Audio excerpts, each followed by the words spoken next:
We're live. Welcome to the show, Paula. How are you doing? Okay, thank you. How are you? I'm good. I'm really excited to have you on, and I'm a big fan of your work. And I just think, you're doing absolute bits. And I just want to explore the way you think, the way you take pictures, what inspires you, what makes you tick, and just kind of like share that with people. So, my first question is, who is Paula and what does she do? Um, whenever people ask me who I am, I think the first thing that does come to my mind is of being a photographer. Um, but also I'm a pharmacist as well. Like I just graduated from pharmacy school. Oh, congratulations. Thank you. Yeah, so I'm a photographer and a student, or just coming off the back of a student.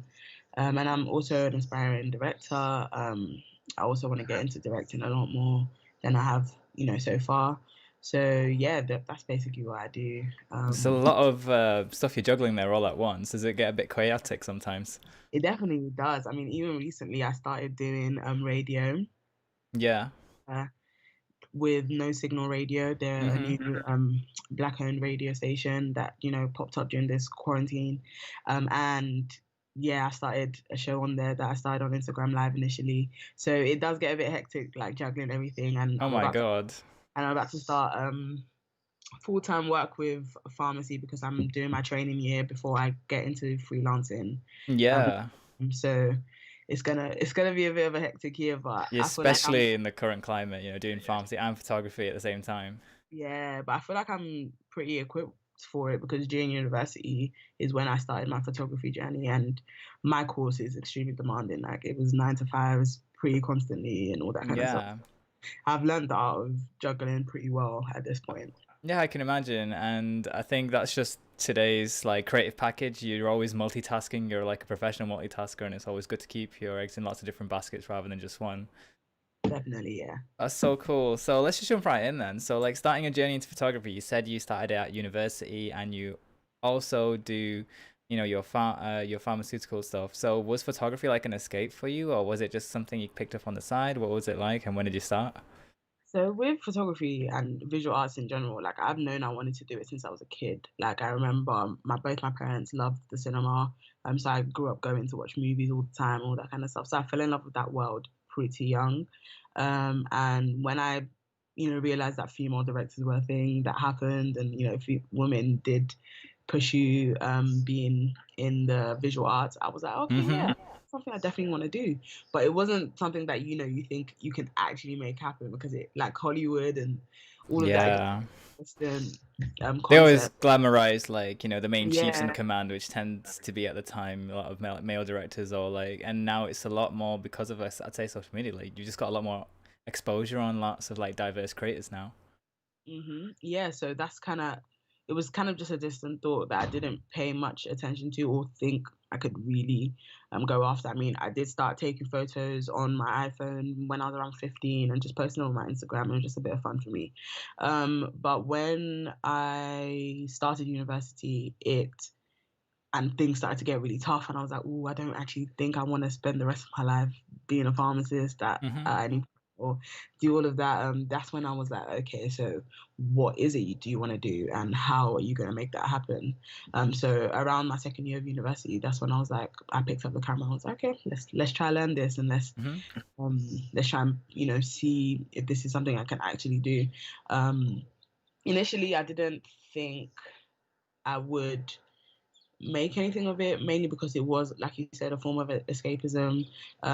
It was just me trying to have something on the side that I did do for myself, outside of my course and all that kind of stuff. So the transition into making it a professional thing, it kind of snowballed in itself. Like I didn't actively say, okay, now I have to start making money, or now I have to do this or do that. Yeah. It was a very organic process for me, which I'm grateful for.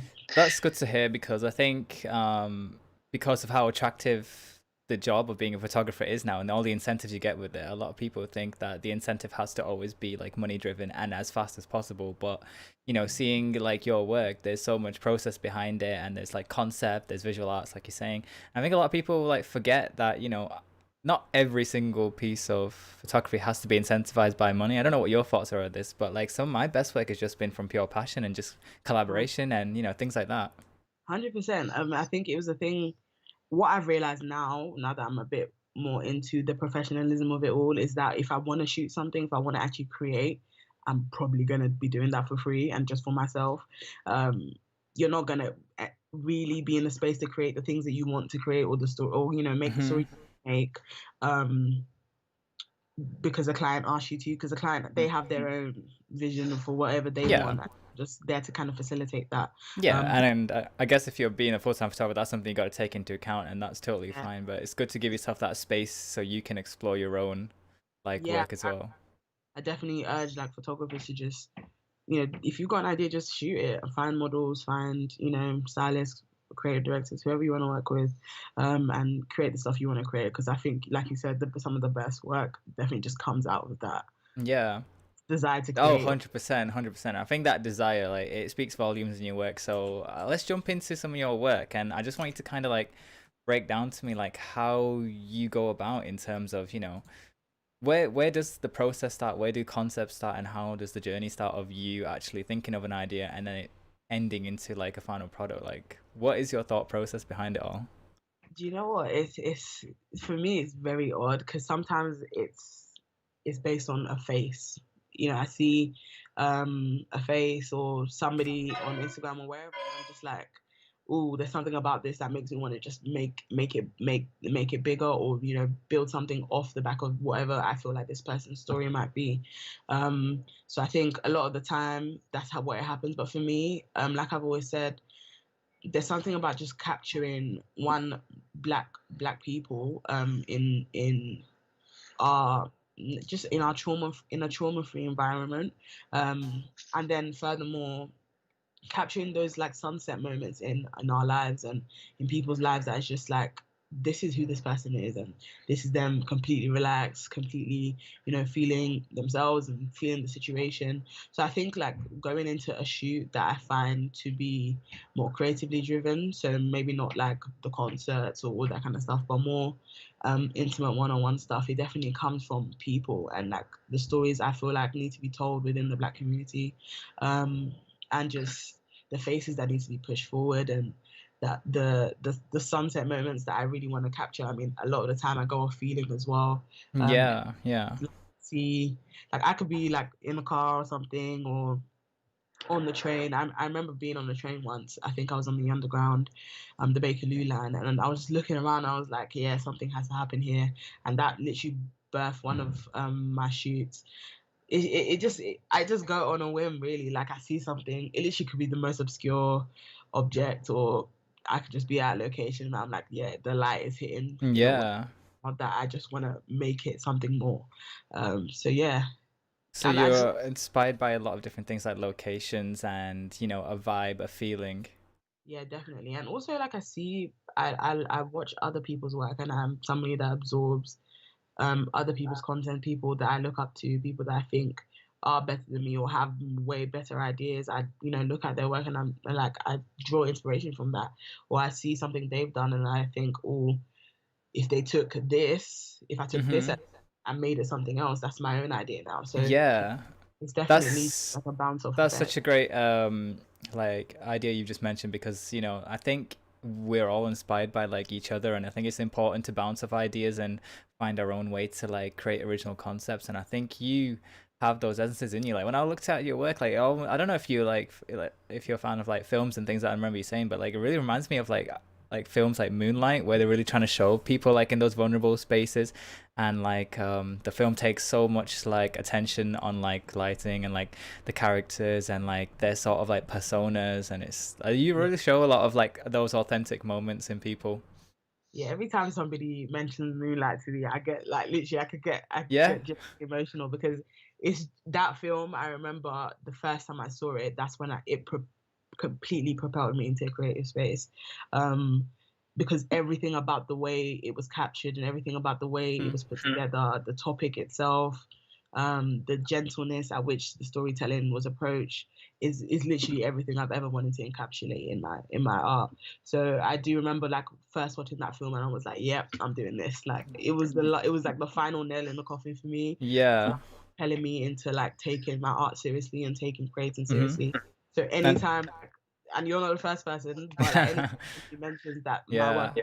of that movie. I'm so flattered. Yeah, I mean, I think, and I won't be the last either. I mean, like, I just see those like elements, and I'm sure, and you've taken it into your own directions because like you're thinking about people's like posing, and that's what really draws me into like creatives. I always like question like why are we in this personal space, and why is the framing like this, and there's so much styling elements as well, and just the way that you're like showcasing the black community as to what like so many people have been normalized with, and it's like you're showing like this alternative point of view. Like you said, it's very gentle. They're in like a lot of safe spaces to be like and explore like individual identity, and I think it's just important that we should push that forward you know Yeah, thank you. so what's it like getting feedback from people you work with? Like, you get the idea, you get the concept. Do they have agency over a lot of the work, or is it like teamwork? And do you think about the styling, or do you just kind of let them do it? Like, what is the like ownership in your pictures? Do you know what? I think I'm definitely, and a lot of people don't believe me when I say I'm definitely one of the most laid back Yeah. people when it comes to styling and shoots. Most of these shoots, I mean, there are a couple that were styled by a stylist, all that kind of stuff. But like this one where you can see the Oh, blue sorry, black, it just went off. Yeah, this one here. yeah, this one, the blue black job with the two women, like I completely let them take control about how they wanted their story to be told in that moment. Mm-hmm. I was like, dress how you want, you know. I was the one who suggested the blue black job because we would have liked to go to a studio. The inspiration they kind of sent to me was studio based, but I was like, we could do this outside. Yeah. We can put up a sheet and just make it, ground it a little bit more. But apart from that, I literally let people, I'm like, dress how you feel comfortable. This is the vibe we're kind of going for, and you interpret that the way you feel. Mm-hmm. And then when we get there on the day, I just start to have a chat with them. We start to talk, and then eventually I'll click the button. That's just kind of how I go about it. I don't really. A lot of people are shocked, but I don't pose either. Mm-hmm. I So you let really them think let about it themselves. let the person think about it themselves, because I feel like if you say, okay, do this, do this, do this, Mm-hmm. Mm-hmm. it then becomes, was that something you would have done? Probably not. And if it isn't something you would have done, then you're not being completely yourself in that moment. Yeah, So, and but that's I just something let that's important to you, like capturing those like authentic moments of people's like authentic stories. Yeah, 100%. And like if I see something, if they're doing something, I could just like stop like right there. Yeah. Yeah. Yeah, and then I can continue off that moment. But Mm-hmm. for the most part, I genuinely like to let people have their space. I do think that's something. I mean, different photographers approach their work differently, and I do know a lot of photographers that are very specific and very, on the ball, and like to pose and make Mm-hmm. things have a look in their head, and they're not gonna settle for anything otherwise. But I'm not like that at all. I usually go in with one idea and leave with another, and I'm completely happy with that. Yeah, I think the word I think of there is like serendipitous, and it's like there's a lot of serendipity in your like journey. It's like you know where you're starting, but you don't know where you're gonna end until you're Yeah, at the shoot. And I think there's a lot of fun to explore there. And it's like looking at all these pictures, I would have thought that they remind me of like a lot of editorial concepts, like here. And like like we do like the Vogue challenges. That space there is begging for a title of a magazine, And to that's think it. like these, yeah, to think that these models have taken it in their own direction, that's even better because I think we look at pictures, but like a lot of people don't explore the stories behind it until you're at a gallery and there's like that small like sub caption there and it tells you. So it's good to see that like a lot of these people are just kind of being themselves, or just finding their own journey into how they want to in that one moment be someone that's very vulnerable or very confident or very intimate. So it's Yeah, really cool to see. I think with I, me, my what I've always said, my biggest skill, in photography is just knowing when to click. Like I feel mm, like that's just like I don't think I do anything else. I mean, some people are really good at framing, and some people are really good at all these other stuff. But I can see the photo as it happens, and I know when yeah. to turn. And I feel like that allows people to have their space, as well as allow me to create the How do images. you get people into that space? Because you're there on the shoot, and is there a conversation that needs to happen first? Do you put music on? Do you just kind of vibe with them, and then you see the moment, and you're like, right here it is. For more indoor stuff, I hit the music straight away because that Mhm. it gets people comfortable. I ask them any requests, do you have a playlist you want me to play? But if not, I'll put on a playlist of good vibes that I've got, and that automatically relaxes people. But in the more outdoor ones, or where it's a bit less appropriate to be blasting music, um, I tend to just talk, like just have conversations. You know, I'll be like, you know, how have you been? Like, why did you even want to do this shoot? You know, it's stuff like that, and it often opens doors for just like random deep conversations that you're I having with know. That's what you're strangers. interested in, capturing those like reactions. Yeah. Yeah, and then when they're relaxed, you can then be like, oh, okay, sit over there, you know, do Mhm. this, and then they're Mhm. more open with their body language and all that kind of stuff. Yeah, there's like this element of trust you got to build, and I think especially if there's somebody you're not worked with in the past, it's always that like icebreaker, isn't it? At first, you got to try and get it to that person's like core, like I don't know, easy, safe space so they can be themselves. Yeah, definitely. Yeah. That's so good to hear. And you know, I think in terms of like your editing, are you someone who does a lot of work on it, or do you just kind of have like a lot of minimal stuff? Like, how does the editing process take place? My editing process again is very laid back. I when I started editing and trying to learn how to grade and stuff, I kind of went the cheat code route, and literally researched a lot of other photographers and their presets and how they got Mm-hmm. there, that kind Yeah. of stuff. Downloaded a few, you know, augmented them, worked with them, and basically created a bunch of different palettes that I like to work off, Right. in terms of preset wise. So I've got like on my Lightroom, I've got like over 200 presets that I've created just based off other people's work and based off other people's presets and all that kind of stuff. And then with each photo or each shoot, I'll just kind of decide on what kind of vibe I'm going. I'll try a few on, see if it's working. Sometimes I'll be like, okay, nothing's working, especially the more lit shoots, like this purple one that's right there. Mm-hmm. Yeah, that's a lot of color there, Like, isn't there? yeah, because of all the light that a preset is unlikely to work, so I'll probably just have to start from scratch with that one. So it depends on the shoot, but I'm very laid back. I don't retouch. Sometimes I feel lazy and like not like a real photographer when I don't do that. But then I'm like, why do I need to change somebody's skin, in an image? Yeah.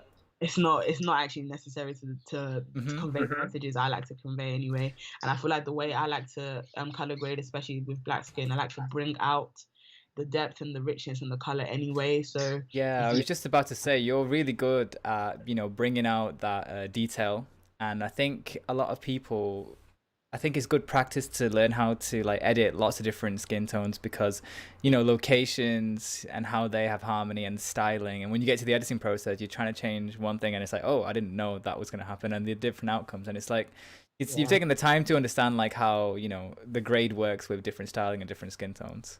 yeah, definitely. I feel like that's something I really paid attention to. There's a photographer I love who recently just shot the GQ cover, the British GQ cover of Michaela Cole on there.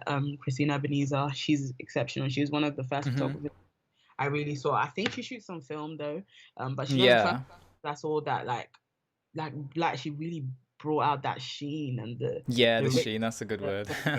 Yeah, sheen is a good word. To Yeah. black skin, and I was like, if this is possible, then that's something I'm really going to focus on.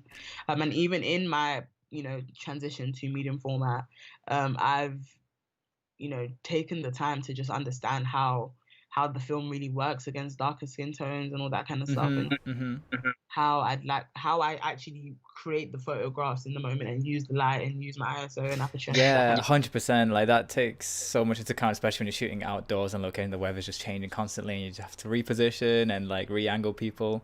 Yeah. 100%. That's so good to hear, like honestly. But I think a lot of people take a lot of advice on that in terms of like editing, because that's always the biggest one for me. Like, when I get into the space of editing, it's like now it's like the hardest bit of like trying to get the best version out of this photograph as much as possible. Yeah. So, My approach to it is just not to overthink and not to overdo it either. It's mhm. better less than more. Yeah, Uh, 100%. I'm not too big on retouching either. I like to just keep it as, as natural as possible. But I think I do like to, like you said, like you might focus on like the skin. I like to bring out the styling a bit more on the colors and vibrant. So yeah, I think it's always good to like have your own little flair of editing style. yeah, definitely. Um, so talk to me a little bit about Guap magazine and your editorial publications, because you said, you're an enthusiast, in the photography space, especially in the Black community, but you're also kind of working and networking with like a lot of different editorial publications. And I think in some of your work I just saw before, you actually had it, where you're kind of, are you publishing for like these magazines? Are you doing concepts for them? Like, and who are they? And like, can you just talk to me a little bit about that? So Guap, they're a platform for the black spaces especially, but they're very cultural based and London based in terms of the type of work and the type of things that they like to put forward. I think they're a great platform for sure. And yeah, they reached out to me with this concept. There was a creative director on set and stylist, and that person, the people we're shooting, they're called Track Mafia, so they're a running club Mhm.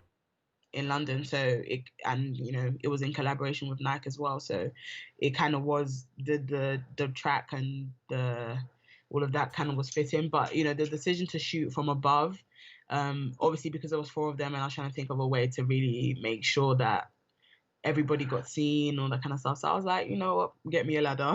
Yeah. This is um, great. Yeah, I love the concept of like the running track as well, and like it just and the harmony of like colors and I think this shot here, especially like the, like looking down on it is so good. Like the framing of it. yeah, it was definitely like get me a ladder, and it was a lot of shots. I was up there for a while, purely because we're trying to get everybody in without like the background, and I didn't even have the correct lens, and I had to borrow someone's 35 millimeter. But yeah, because I shoot on 50, or the only two that I ever got a 50 and a 24, Mhm. digitally anyway. So it was like, oh, as I got up there, I was like, yeah, this 50 is not going to be wide enough. And my This is when you're 24, shooting with a group as well, especially like yeah, when my you've got 24 like multiple people. wide. Yeah, and it's got an annoying vignette on it that I really don't like as well. Oh So yeah, yeah, yeah, yeah, yeah. Yeah, I luckily, hate when vignetting happens on this.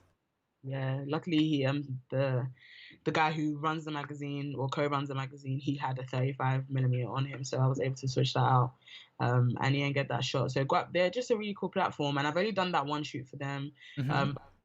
Literally, it's so interested in shooting for more magazines and shooting, different people for their covers and features and all sorts, because I really do like the having my own magazine as well, the Floor magazine. Like it's Hmm. nice to try and create that cover. I feel like that process is really Yeah. something I It's completely enjoy. empowering, isn't it? Because Yeah, it's like you're definitely. pushing like significance into like a publication space that has been dominated for the longest time, by other ideas, and now it's like you're branching your own points of view on it, and it's just good to see that there's like a lot of like, I don't know, attention on like diverse people. Like just looking at their messages as well, it's like they're really trying to shine a light on things you just Yeah, wouldn't normally see in like mainstream magazines. they're literally they're an incredible platform. They really, really look out for the culture and look out for people who are doing their thing in all industries. They did a documentary on the black hair industry, so a bunch of hair stylists from the UK. And you know what? Hair is a big thing in the black community, and like black women, the people we go to do our hair is just such an important thing. And when they dropped that documentary, I was like, this was such an incredible story to choose to tell, Hmm. and I really enjoyed their platform for sure. That's amazing. I'm glad they're shining a light on like all sorts of creatives on there. And like speaking of like, culture and, with recent events, what was it like documenting the Black Lives Matter protest and, what are your thoughts on it? And, what was it like in terms of like the conditions of, when I look at some of your images as well. So I'm just gonna like get your images back up on Instagram, I think I got it. You blur out identities and, I've seen a lot of that on like other people's pictures, just talk me through the process of it. So my my parents are very big fans of protesting and all that kind of stuff. So it was kind of even a fight to go, especially Oh, during really? yeah, especially during COVID. Yeah. See the biggest worry of it all, understandably so. But then just the concept of protesting doesn't really. My mum particularly, it was my dad that was like, let her go and all that kind of stuff. And I do plan on going to a few more, but it felt especially important that day for me because besides, I didn't really even go there to take photos. I mean, I go pretty much everywhere with my camera, and I do believe that the black lens is important for this current movement. It's important that we are the ones telling our own stories and documenting this moment. However, I Yeah. didn't go there with the intention of being the person to document this. I really just wanted to experience a feeling of not feeling as alone as I was feeling that week. And the week was just incredibly heavy for myself and all my friends, and it was just nice to go there and just see like the sea of people who were just in agreement, and who understood the plight and the pain and the way we were feeling, and wanted to speak up and enact change. So that going in, it wasn't really about the photography. It was really just about finding solace. Um, Yeah. I as I was there and as I was seeing some signs and seeing people do what they were doing, I was just incredibly moved. And when I moved, I start taking photos. That's So such a good like statement there as well. It's like it came from all from feeling, not from just like some intention of just like, you know, I'm gonna take the picture because everybody else is taking it as well. yeah, definitely. So I was just incredibly moved by the things I saw, and I was just taking photos. But with covering the identities, I mean, I would say the danger is a little bit portrayed in England as opposed to America. But protesters are directly targeted by law enforcement and the government, and harm can come to them if they are easily identifiable. So it was just Mm-hmm. making sure that people just weren't identifiable just on site like that. And plus, I obviously hadn't asked each and every person in Yeah. for permission, and it was just to protect them and to protect that space. Really, that was the decision I Mm-hmm. made for that. But other than that, like, it was just documenting that day was just lovely, and it was important. I feel like these images are important.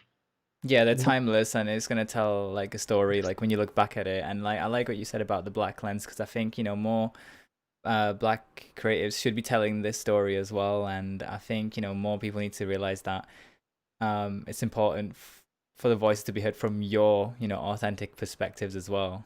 Yeah, definitely. So that's really good. And you know what? I mean, as a bonus, they're also aesthetic as well, just from like how you've taken the pictures as well. It's just so much raw emotion in there as well. It's Yeah, insane.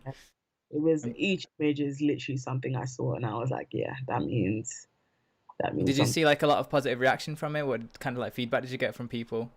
Well, the photos, the Yeah. reaction much bigger than I ever would have anticipated. Like, I feel like between the day I dropped that post, within like the 3 days, I hit like 4,000 followers for no reason. Like, so I do think it was pretty positive, and I'm glad that people, were moved by the images the way I was moved when taking them. Really. Yeah, they are. They're just timeless, and I think they'll just speak volumes, you know, going ahead.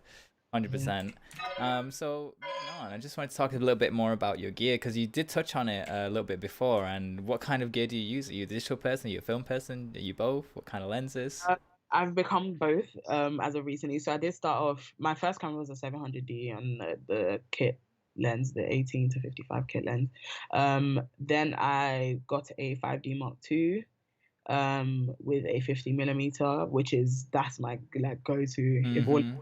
I can shoot on that. Yeah. Um, so that's my like the bedrock of most of my work. But recently I've moved into medium format, so I got a Mamiya RZ67. Is it RZ? Yes, an RZ67. And yeah, I just started shooting on that and just learning the ropes really like around 3 months ago. So I'm getting to a point where I'm feeling pretty confident. I'm even going out tonight to shoot some portraits on it for the first time. Oh, that's gonna be awesome.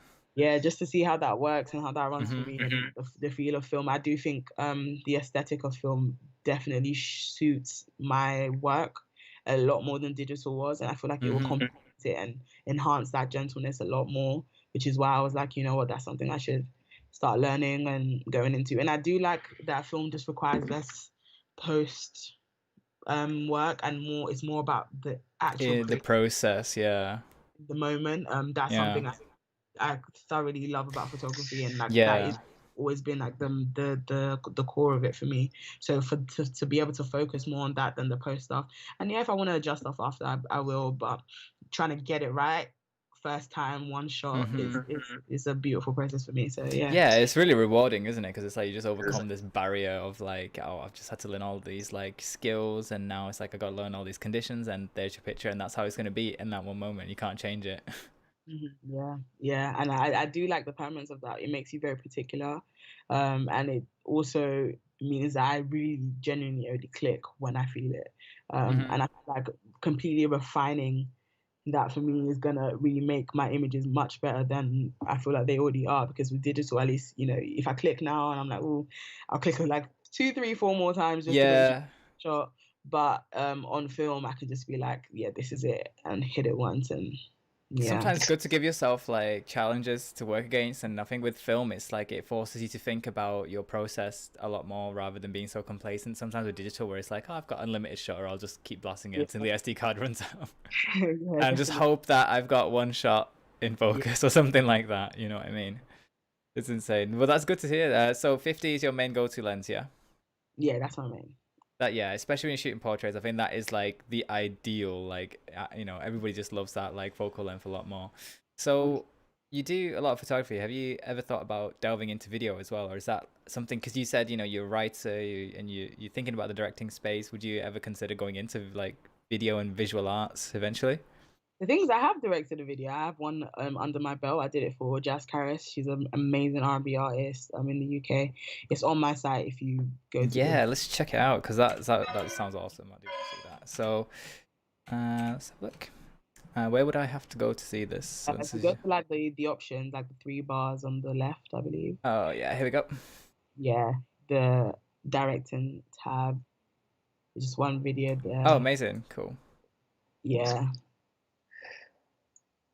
I shot this on Super 8. Oh, you actually got it on Super 8? That is so expensive as well, Not the whole thing. I should just shot bits of it on it. But yes, you're right, incredibly expensive. Yeah. That's gorgeous. I love the just love the actual tones of it all.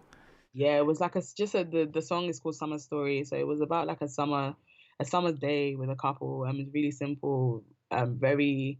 I let the song tell the story, so there's no performance in it. It's really just Hmm. about the day and the day they spent together, and just kind of capturing that romance. Yeah, and Oh this is wow, I love that. Like it yeah, just looks like it's been pulled out from like the past. yeah, literally, it's the first video that I shot it and directed it, co-directed it with Jazz. And yeah, that was such a good experience. So I'm looking to do a lot more of that coming out really soon. I've gotten a few more opportunities. So yeah, I'm excited to really dive Oh, into. 100%. I always say that I think photographers can transition into video so easily and they just got such a natural instead of the other way around. I don't know what your thoughts on that is, but I just think like if you've already like got an eye for If like you've the got time lens. for it, yeah. I also think being a photographer will make me, because part of being a director is being able to understand everybody on set, the editor, the cinematographer, the actors themselves, everything. So as a photographer, I've kind of like grappled the technical aspect of visual storytelling, and I'll understand what goes into editing. I understand what goes into cinematography. So it will make the role of a director far more seamless for me. That's so good to hear, and I just want to see more video from you in the future. Yeah, keep smashing it. Definitely, I think if you in hand, it'll just make the photography side even stronger as well. I think like just keep complimenting each other backwards and forwards when you find that nice framing. It's like I can bring it to life in moments. That's the one thing I always thought. Like when I was in photography, I was like, I wish I could bring these moments into life just for a second. I was like, oh yeah, I can. Just grab a video camera. You can do both on the camera. Yeah, It's so definitely. good. So what are your goals for the future then? Like going from here, like, post pandemic, easing lockdown, you've just graduated and you got a lot of opportunities to do a lot of different things. Like, where do you want to see yourself in like a few years' time? In a few years' time, I just want to be, first of all, in a financial position to just be doing this all the time and Mm-hmm. just live behind the camera. That's really my goal. I do want to be well into directing, as well as photography. As much as both, I don't want to, shy away from the directing side of things at all.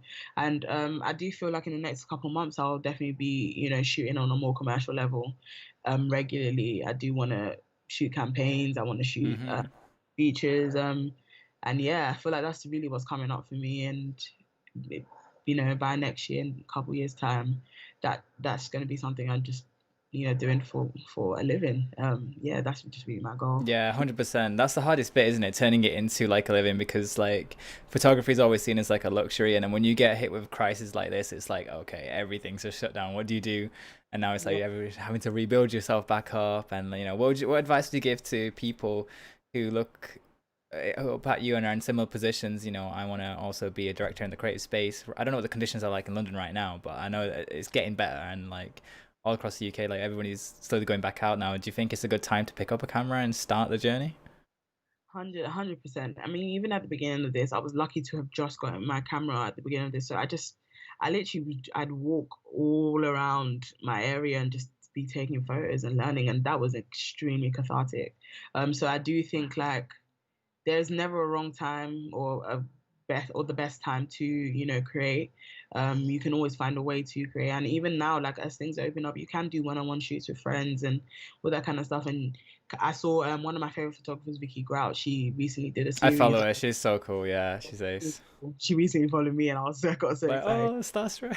So good. Oh yeah, she's got incredible work. Yeah, so she recently did that series where she, you know, went around to all her friends' houses and, Hmm. you know, photos of them. And you can do so many creative things. I did one with my family, and I'll be taking so many photos of them while we're at house. Like, you know, realign your perspective. You know, we're so used to, you know, thinking of creatively in such a big way, and I want to shoot editorials, I want to do this, but Hmm. retelling starts from within, and starts from family, and it starts from friends, and it starts from the people around you, and you can tell their stories just as much as you can tell other people. So yeah, I feel like there's never a right time, just go for it. Yeah, that's such a good point to end on, like storytelling. I think that's what I've taken away from this podcast. Like, there's a lot of things people can do when they take pictures, and I think storytelling is just one of those amazing things. And I think more people should do it because, like, it's like I said, a picture speaks 1,000 words, and those protest pictures, your editorial shots, they'll just be timeless moments that will just make those people feel empowered when they look back at it and go, hey, for that one moment, I was a Vogue publishing star, like on a magazine. So that's so good to hear. Yeah, thank you so much for coming on the show. It was so exciting speaking to you finally, and I'm just excited to see where you are in another few months and a few years. Maybe we'll work on the scene together at some point. I'd love to see if you ever come up to Manchester. If I'm ever down, we'll definitely like each other up. So yeah, thank you so much for coming on the show, and for everybody else, you can catch all of her links in the descriptions, and I'll see you guys on the next one. Bye. Thanks for having me. Bye.